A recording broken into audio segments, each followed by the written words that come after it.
কেন্দ্রের গর্জন, দিল্লির বিসর্জন হবে বাংলার মুখ্যমন্ত্রী হাতকে শক্ত করতে আগামী দিনে আমাদের পুরো সমাজ, যুব তরুণ তুর্কি বৃদ্ধ প্রত্যেকেই মা বোন ভাইদের প্রচারক হয়ে যেতে হবে। আমি একটা মিটিং করে কিন্তু ভোট হবে না, আপনারা ঘরে ঘরে মুখটা প্রচার করলে আগামী দিন ভোটটা কিন্তু তৃণমূলের বাক্স হয়ে যাবে এবং সেটাই গর্জন হবে। দিল্লি থেকে এমনি ওরা বিদায়ের টাইম বেজে গেছে, অনেক উপকার পাবেন। বাংলার মুখ্যমন্ত্রী চাইছেন তো প্রত্যেকটা ঘরের মানুষ, আজকে 46 লক্ষ ঘর তিনিই দেবেন বলেছেন। যেমন 100 দিনের কাজের 59 লক্ষ লোকের কাজের টাকা দিয়েছেন, তিনি বাংলার মুখ্যমন্ত্রী বলেছেন আপনাদের বার্তা পাঠানো হয়েছে, যাদের লিস্ট আছে তারা পাবেন, যাদের লিস্ট থেকে নাম কেটে গেছে তারাও পাবেন। এখনো করেননি। 18 সালে এটা হয়েছিল, অনেকে বলেছিল পঞ্চায়েত ভোট হবে, তাই ওরা এটা করছে। আজকে কিন্তু বাস্তবে হচ্ছে। তৃণমূল কোনদিন ভুল বলে না, ধোকা দেয় না, মিথ্যা বলে না। আমাদের উপরে বিশ্বাস রাখুন, আমাদের সরকারের উপরে বিশ্বাস রাখুন। আপনারা ভালো থাকুন, আপনারা আপনাদের ঘর সংসার নিয়ে ভালো থাকুন। আপনাদের প্রত্যেকটা জিনিস বাংলার মুখ্যমন্ত্রী শেষ বাণীটা বলে যায়, তিনি বলেছেন বাংলার প্রত্যেকটা মা বোন ভাইয়ের ঘর না করে দিয়ে যেন আমি না মরে যাই। এরকম একটা বাণী আপনার কোনো সরকার বলতে পারবে না। মানবিক গভর্নমেন্ট 22টা ঘন্টা বাংলার মানুষের কথা ভাবেন, বাংলার মানুষের চিন্তা ভাবনা করেন। 65টার সঙ্গে আরো 7টা যোগে 72টা প্রকল্প চলবে আগামী দিন। আপনারা ভেবেছেন 10 কেজি চাল ফ্রি দেওয়াটা কম ব্যাপার নয়, 10টা সিলিন্ডার ফ্রি দেওয়া কম ব্যাপার নয়। ঘরে সংসারে 14 বছর থেকে আমৃত্যু টাকা দেওয়া, কন্যাশ্রী 200 টাকা রোজ আর 400 টাকা, কতটা সরকারের ব্যয়বহুল আপনারা বুঝতে পেরেছেন।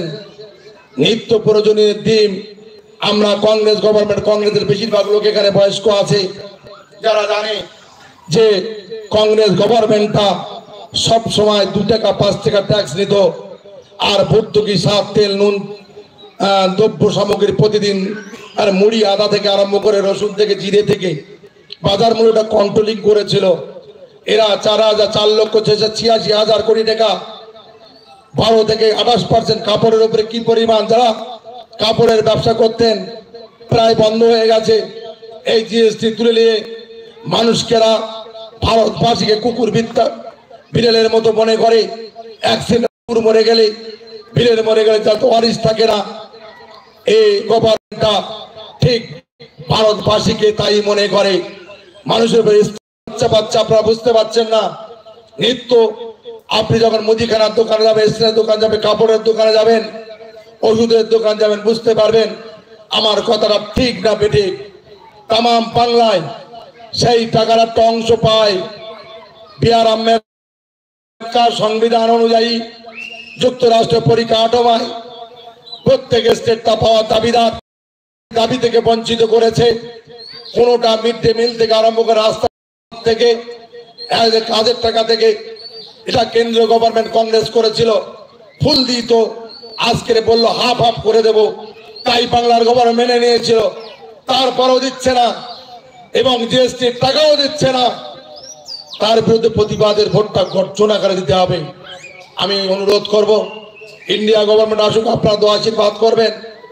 আবার বাংলা ভারতবাসী সোনায় ফলে ফুলে ভরপুর হবে, আবার ভারতবাসী স্বাধীন হবে। ইংরেজের থেকে বর্বরিত অবস্থায় আমরা আছি নিশ্চিত। আপনারা বোঝেন টুপি দাড়ি পরে আজমির শরীফ বোম্বাই বা দিল্লি থেকে ভয় লাগে। বলুন আপনারা বুকে হাতে ভয় লাগে কিনা? এই বিজেপির বর্বর মদখোর মাতালেরা, এরা মানুষকে মানুষ বলে মনে করে না, বিশেষ করে মুসলমান সম্প্রদায়ের উপরে। যাই হোক, আমি আমার ধারণা দিয়ে এই সময়ের মধ্যে যতটা বোঝাতে পেরেছি, আমার থেকে আপনারা যথেষ্ট বুদ্ধিমান। আপনারা ভেবে দেখবেন, আমার কথায় ভোট দেবেন দেবেন না, আপনাদের মূল্যবান সুচিন্তিত মতামত ভেবে দেখবেন কোন গভর্নমেন্ট আপনার পাশে, আপনার কাছে, আপনার উন্নয়নে আপনার সাথী, তাকেই ভোট দেবেন।